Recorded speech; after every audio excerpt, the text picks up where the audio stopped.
This is Twit. There's a rumor, nice write-up on Tom's Hardware, from French media outlet Cowcotland, that AMD Radeon 7 graphics card has reportedly reached the end-of-life status, i.e. they ain't making no more, by Ji Liu up on Tom's Hardware. And then, of course, AMD responded, confusing the matter.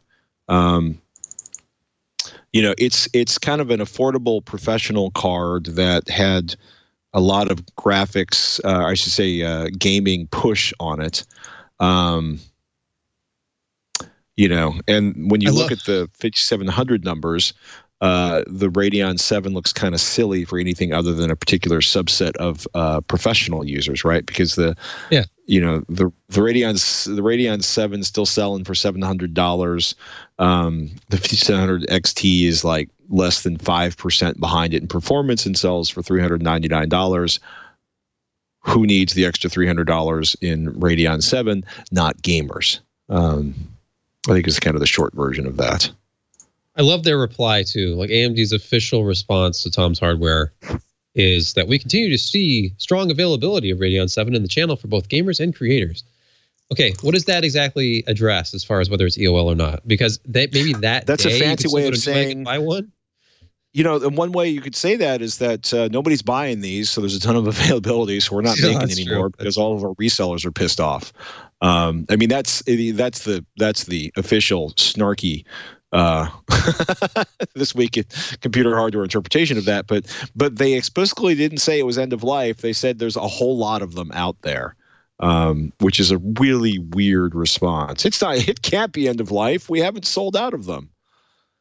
I can't be overdrawn. I still have checks in my checkbook. You know what I mean? It's that kind of logic. Yes. Yeah. I mean, that day when I was looking into this story, there was still one being sold on Newegg. It was an ASRock branded one because, of course, there were no custom versions of this card. And that one had been discounted to $669. It was gone right away. And all of the listings on Amazon have been third party with a big markup. And the only place I can find it at $699 is from AMD.com directly. And they're sold out of their 50th anniversary version, the one with the red shroud. So maybe you can still buy it from AMD today. I don't know why you would. Like you said, Navi is so much faster per... I'm trying to frame this. Like it only has 40 of these compute units. So the streaming processor count is far lower with the fastest Navi part we currently have, which is the 5700 XT. $400. Still a great gaming card and comes far too close to Radeon 7 levels of performance to justify spending, you know, $300 or so, $250 to $300 more on the Radeon 7, unless you need all of that fast HBM2. And this is still a great... Like they've emphasized content creation. Well, yeah, it's a great content creation card.